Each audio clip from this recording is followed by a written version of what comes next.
Na história do Êxodo, Deus resgata seu povo da escravidão para trazê-lo a um novo lar, um jardim numa terra distante, cheio de abundância.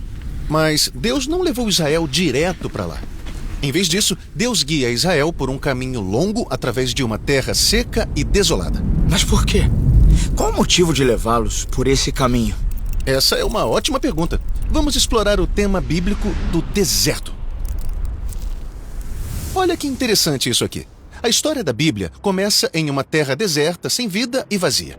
Mas então, a vida de Deus faz com que uma fonte de água flua da terra seca. Daquela fonte, Deus planta um jardim. Um jardim cheio da própria vida de Deus. E então, fora do jardim, Deus forma o ser humano a partir do pó dessa terra seca. E Deus coloca a humanidade no jardim. Isso, para que eles possam estar conectados à vida de Deus. Mas para ficar perto dessa fonte, os seres humanos precisam aprender a viver plenamente no jardim. E vemos que viver plenamente significa ouvir a voz de Deus. Mas existe outra voz no jardim. É, a voz de um enganador, dizendo: Deus não é confiável. Na verdade, Deus está te privando. Você pode viver do jeito que bem entender. E os seres humanos ouvem essa voz. E o que acontece é que eles acabam no deserto. Então o deserto representa a tragédia de estar desconectado da vida de Deus. Exatamente. Ao longo da Bíblia, vários personagens acabam no deserto por razões diferentes. Às vezes é pelo resultado de suas próprias decisões. Como quando Moisés mata um egípcio e, em seguida, ele tem que fugir para o deserto. Mas o deserto também pode ser o resultado das decisões ruins de outras pessoas. Agar, por exemplo, é abusada e por isso foge para o deserto. Mas nas duas histórias, Deus vem ao encontro deles no deserto e supre as suas necessidades. Deus encontra Agar em um poço e promete uma bênção para a família dela que durará por gerações. E Deus encontra Moisés no deserto e o prepara para tirar seu povo da escravidão. Então, voltando à nossa primeira pergunta. Quando Moisés tira Israel da escravidão, por que eles tiveram que passar pelo deserto? Por que não foram direto para a terra da promessa? Bom, Israel ainda não tinha aprendido a confiar em Deus de todo o coração. E por isso, Deus os levou ao deserto para um tempo de preparação. Preparação? É muito difícil estar num lugar inóspito. Mas Deus foi ao lado deles, fornecendo o que precisavam, o suficiente para cada dia. Por que tão pouco? Deus estava ensinando eles a confiarem que Ele iria prover todos os dias. Ele está treinando eles para ouvir suas instruções e permanecerem conectados à vida dele. Então o segredo para a sobrevivência no deserto é o mesmo para viver de maneira plena no jardim. O deserto pode ser um lugar para aprender a como ser um povo do jardim. Entendi, mas acontece que o deserto foi demais para Israel. A maioria deles não ouviu a Deus. Alguns até queriam voltar para a escravidão.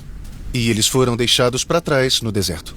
Então foi a geração mais jovem, aqueles que foram criados e formados pelo deserto, que se prepararam para entrar na terra do jardim.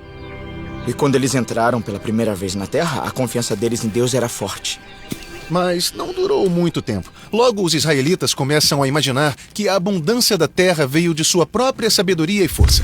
Ou que era um presente de outros deuses. Eles se esqueceram do Deus que proveu tudo. E isso levou a uma idolatria e injustiça violenta. E, por fim, ao exílio de volta ao deserto. Então, a história bíblica é bem pessimista. Os seres humanos falham no jardim e no deserto. Mas Deus permanece comprometido com seu propósito de trazer a humanidade ao jardim. E assim, Deus nos encontra no deserto novamente. Mas desta vez, de um jeito diferente. No início da vida de Jesus, ele passa 40 dias em jejum, andando pelo deserto, reencenando a experiência do seu povo. Ele foi tentado pelo enganador a parar de confiar em Deus e a aproveitar a vida e o poder do seu jeito. Mas, ainda que Israel e toda a humanidade tenham falhado, Jesus conseguiu confiar em seu Pai e ouvir somente a voz de Deus. E então, Jesus começou a anunciar a chegada do reino e da vida de Deus, dando presentes às pessoas que estavam em seu próprio tipo de deserto. Ele curava as pessoas e as alimentava, às vezes em um deserto de verdade. E ele chamou as pessoas a segui-lo, a ouvir sua voz e a compartilhar seus presentes do jardim uns com os outros. E depois da sua morte e ressurreição, Jesus foi à frente de todos nós para abrir o caminho para a futura terra do jardim. Mas ainda não chegamos lá. Em certo sentido, somos como Israel agora, vagando pelo deserto, o que muitas vezes é difícil e perigoso.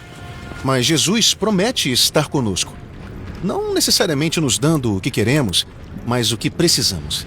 E enquanto Ele nos prepara para herdar a terra do jardim que Deus tem reservada, Ele nos convida a confiar, a ouvir com obediência e a aprender a como ser pessoas do jardim no deserto.